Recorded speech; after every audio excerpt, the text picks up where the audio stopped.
cargo atual e os títulos que eles conquistaram desde que assumiram. 20 meses para o Odair, nenhum título ainda. Mano Menezes, 36 meses, 4 títulos. O Thiago Nunes, em 12 meses, um ano, um título. Claro que em 2018, quando ele... Ele não ganhou a Recopa? É esse título, né? Não, a Sul-Americana. Então, é a Sul-Americana, é que a Recopa é um jogo, é isso? E aí tem... pode considerar a Recopa. O que a gente não está considerando é o Campeonato Paranaense, Porque que ele comandou com o time sub-20, aspirante.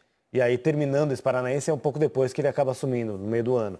E o Renato, 34 meses, 5 títulos. Aqui a gente não está contando também, por exemplo, primeiro turno de Campeonato Gaúcho, tem os títulos locais, assim. Mas são 5 títulos relevantes do Renato. Thiago, Mano e Odair, são 4 treinadores. Os 4 são muito bons treinadores, alguns consagrados, alguns tentando se firmar. Todo do e com características gaúcho, diferentes, né? Todo do futebol gaúcho. O que tem sido uma marca, ali, uma marca do campeonato. Tá aí a elite do futebol brasileiro, porque são os 4 clubes que estão na Libertadores também, junto com o Palmeiras e o Flamengo.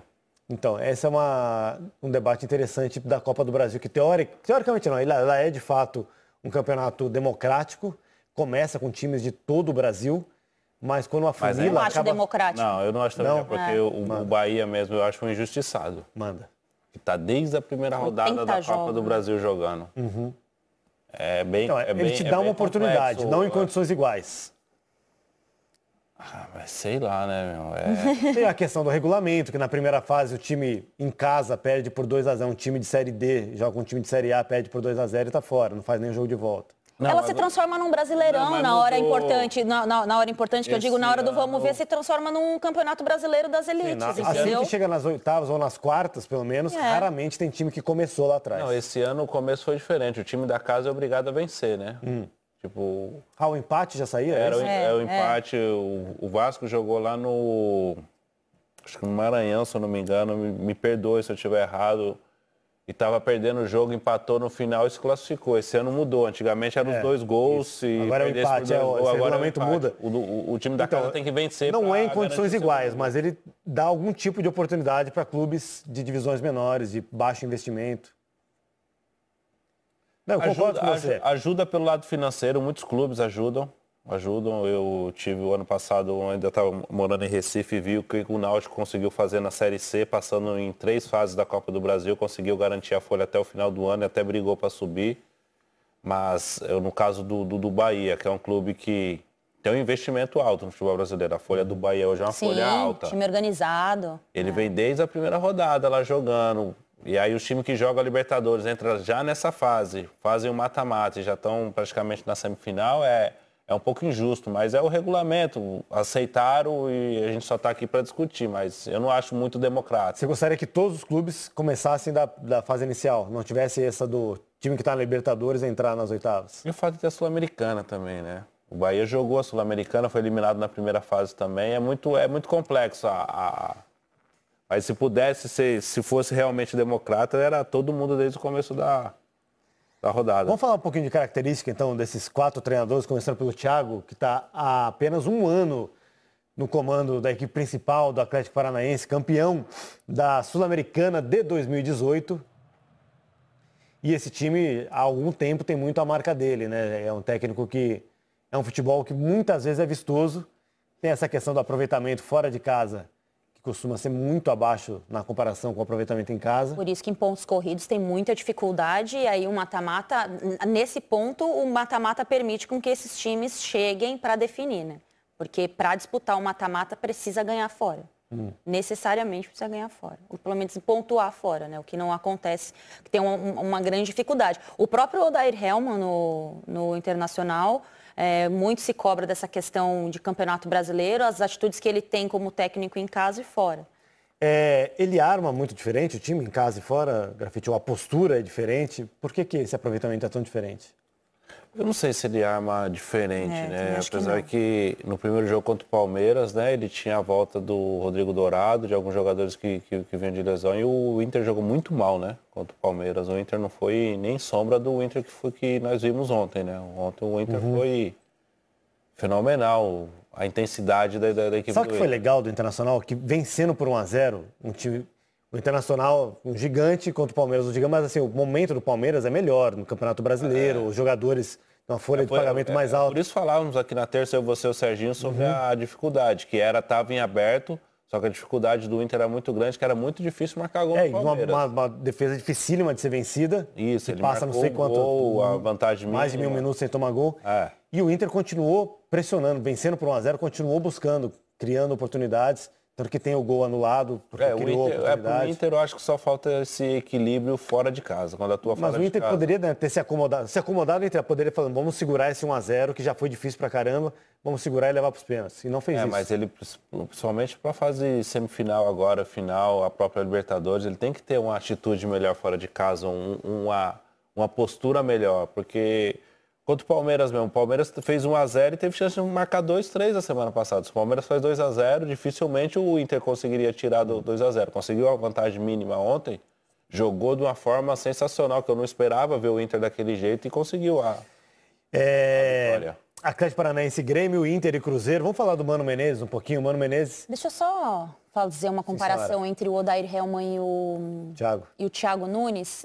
Muito da classificação desses dois times e desses 4 times, mas especificamente de Internacional e Atlético Paranaense, tem o dedo dos dois técnicos. E isso, a gente já falou isso aqui algumas vezes. Eu sou até meio repetitiva em relação a isso, da importância do técnico. O Hellmann conseguiu formar um meio-campo forte. Ele tirou o Nonato, começou o jogo com o Patrick. O Edenilson jogou muita bola. O D'Alessandro, ele entendeu uma nova forma de jogar aos 39, 40 anos, né? Ele ocupa o espaço de campo. Foi criticado, né, por colocar o Patrick. Sim. E o Nonato vinha bem, aí caiu o Patrick, mas não era a escolha preferida. Eu particularmente não vejo como o Inter Dourado machucado, é bom lembrar que o Dourado estava machucado. Lindoso, né? Eu particularmente não vejo o Patrick sendo reserva no time do Internacional. Eu sei que os meus colegas colorados ficam bravos comigo, minhas amigas coloradas também, mas eu acho ele fundamental para o funcionamento desse meio campo.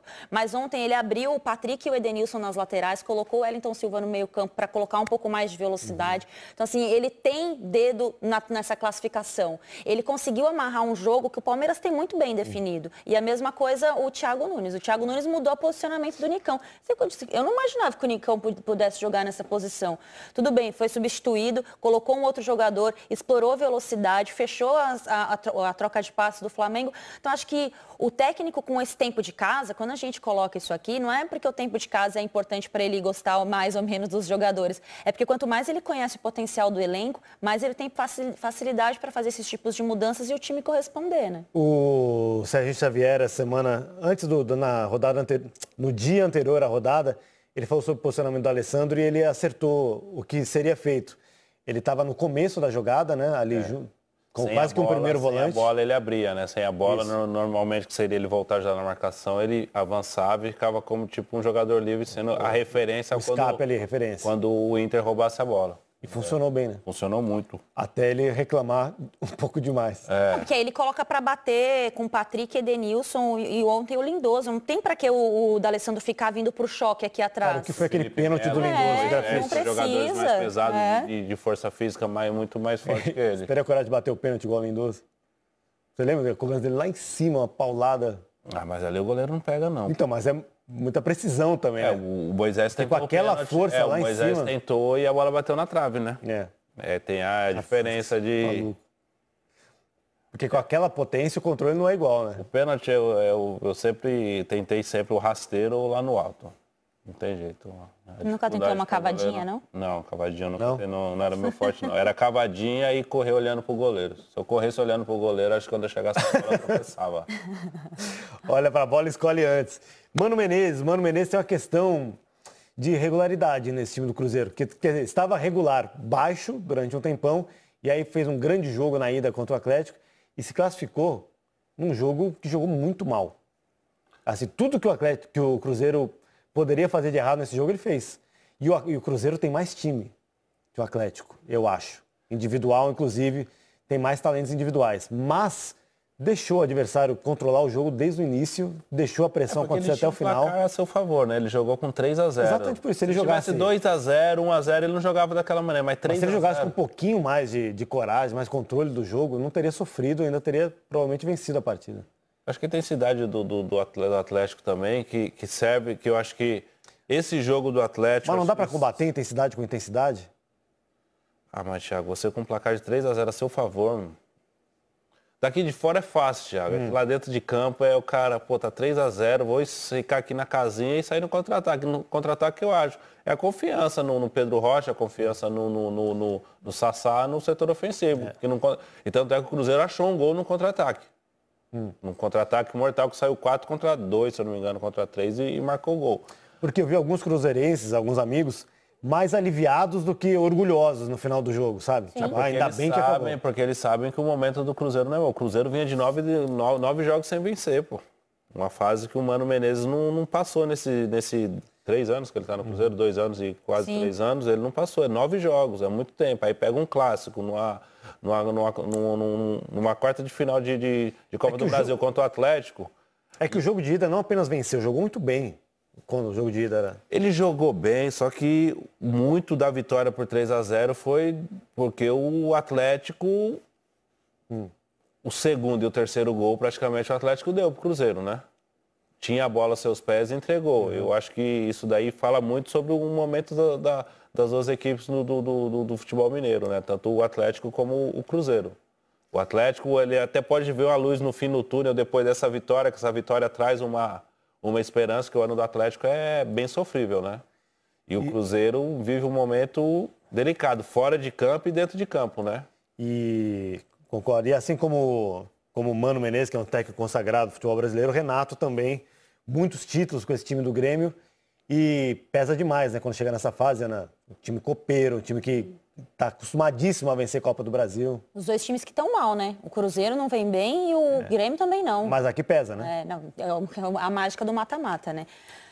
Só um detalhe sobre o Mano Menezes, eu até fiquei pensando nisso ontem, eu não me lembro nos últimos anos um time do Mano controlar tão pouco o jogo como o Cruzeiro de 2019. Foi campeão mineiro, estava bem na Libertadores na primeira fase, eu nem uso isso muito como parâmetro, mas para o trabalho do Mano, tem me chamado muito a atenção como o time dele não controla o adversário. E mesmo ontem, com o placar de 3-0 do primeiro jogo, sofreu demais. O Elias jogou muita bola com o Atlético, jogou muita bola mesmo. Eu não me lembro de perder tanto o controle defensivo, principalmente a entrada da área, posicionamento do Henrique, posicionamento do Dedé. Eu não me lembro assim, eu não sei o que acontece, o que tem acontecido.